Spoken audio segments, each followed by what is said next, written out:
ঈদের ৪ দিনে রাজধানীতে প্রতিদিন ৭৫০ টহল পরিচালনা করেছে র্যাব ও পুলিশ। সাথে বেসরকারি প্রতিষ্ঠানের সিকিউরিটি গার্ড ও জনগণের সাথে সমন্বয় করে কাজ করেছে ডিএমপি।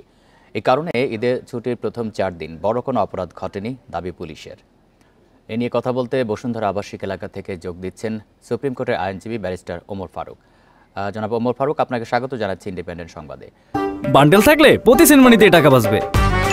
বিকাশ সেনমানি বান্ডেল কিনে জিতুন প্রতি লেনদেনে। ঈদের ছুটিতে ঢাকায় বড় অপরাধ ঘটেনি বলে পুলিশের দাবির বিষয়ে আপনার মন্তব্য জানতে চাই। এবার কি আসলেই অপরাধ কম হয়েছে? জি, ধন্যবাদ আপনাকে, যারা শুনছেন, যারা দেখছেন। দেরিতে হলো, সবাইকে ঈদ মোবারক। এটি সত্য, সুখকর, সুখের খবর। আমরা এটিই প্রত্যাশা করি।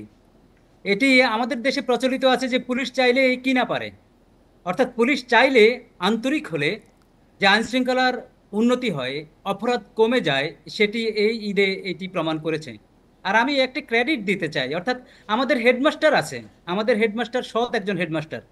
একটি স্কুলে যদি একজন ক্যাপাবল হেডমাস্টার থাকে, রেজাল্ট ভালো করতে বাধ্য।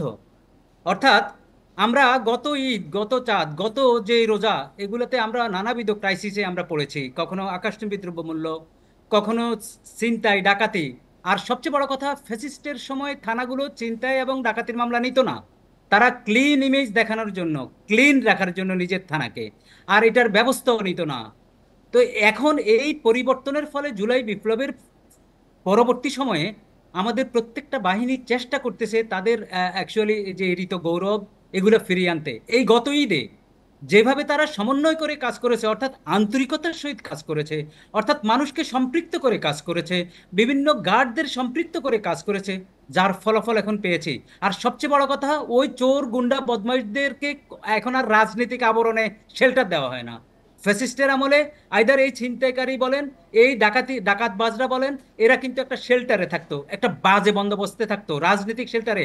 এদেরকে ব্যবহার করতো রাজনৈতিক দলরা, সরকারি বাহিনী ব্যবহার করতো হেলমেট বাহিনী হিসাবে, যার কারণে তাদের চুরি ছিনতাইয়ের ব্যাপারে যদি থানায় আসতো কেউ, তাদের ব্যাপারে কোনো ব্যবস্থা নেওয়া যেত না, কারণ থানার পুলিশও তাদেরকে বিরোধী দল দমনে ব্যবহার করত ওই প্রাইভেট বাহিনী হিসাবে, হেলমেট পরিয়ে তাদের হাতে একটা ডান্ডা দিয়ে বিশ্ববিদ্যালয়ের ছাত্রদেরকে পিটাতো, যার কারণে এই ছিনতাইকারী, এই ডাকাত। এই যে আপনি রাজনৈতিক পট পরিবর্তনের কথা বলছিলেন, আরেকটি বিষয় একটু জানাবে। রাজনৈতিক যে পট পরিবর্তনের পরে ঢাকা সহ সারা দেশেই আইন শৃঙ্খলা পরিস্থিতির অবনতি হচ্ছে বলে সমালোচনা হচ্ছে। তো পরিস্থিতির উত্তরণে আসলে কি কি পদক্ষেপ নেওয়া যেতে পারে? আমি মনে করি যে এই ক্ষেত্রে আপনার পদক্ষেপ যেইভাবে নেওয়া হয়েছে, সেই পদক্ষেপগুলা কন্টিনিউ করা এবং ট্রায়াল অ্যান্ড এররের মধ্য দিয়ে যাওয়া।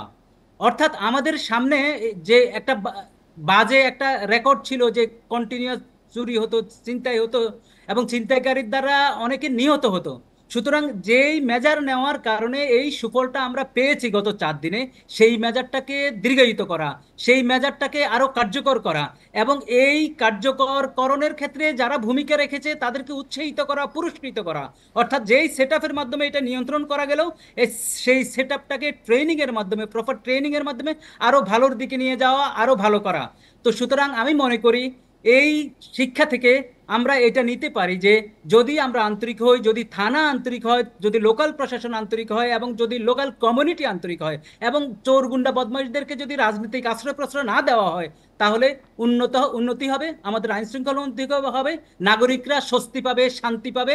যেমনটি স্বস্তির ঈদ হয়েছে, শান্তির ঈদ হয়েছে, যদিও সড়কে অনেক প্রাণ গেছে, অনেক ফিটনেসবিহীন গাড়ি, অনেক লাইসেন্সবিহীন ড্রাইভারের কারণে, এগুলাতে মনোযোগ দিলে নাগরিকরা সুবিধা পাবে। নাগরিকরা তাদের যেই নাগরিক অধিকার নিশ্চিত করেছে সংবিধান, সেই অধিকারে তারা জীবনযাপন করতে পারবে, স্বাচ্ছন্দ্য বোধ করবে, স্বস্তি বোধ করবে বলে আমি মনে করি। এবং আমি ধন্যবাদ দিতে চাই ডিএমপি পুলিশকে, আমি ধন্যবাদ দিতে চাই যারা যারা এই সংক্রান্তে জড়িত। ইভেন আমি ধন্যবাদ দিতে চাই সংবাদ কর্মীদেরকে, সংবাদ যারা প্রচার করে তাদেরকেও। অর্থাৎ পুলিশের টহল প্রচার করার মাধ্যমে, পুলিশ যে অ্যাক্টিভ সেটা প্রচার করার মাধ্যমে চোর ডাকাতদেরকে একটা মেসেজ দেওয়া যে না, তোমরা পার পাবে না, তোমরা কোনো শেল্টার পাবে না, তোমরা আইনের ভিতরে আসতে হবে, তোমাদের শাস্তি নিশ্চিত। এবং কোর্ট কাছারিতে ওদের জামিনের ক্ষেত্রে, ওদের সাজার ক্ষেত্রে অধিক সতর্ক হওয়া উচিত বলে আমি মনে করি। আমরা আশা করি যে আসলে এই শান্তি বজায় থাকুক। ধন্যবাদ আপনাকে এতক্ষণ আমাদেরকে সময় দেওয়ার জন্য। এই ছিল বিরতিহীন রাত ৯টায় বাংলাদেশে ইন্ডিপেন্ডেন্ট টেলিভিশনের সব খবরের আরো বিস্তারিত জানতে চোখ রাখুন ফেসবুক, ইউটিউব এবং এক্সে। ধন্যবাদ সবাইকে।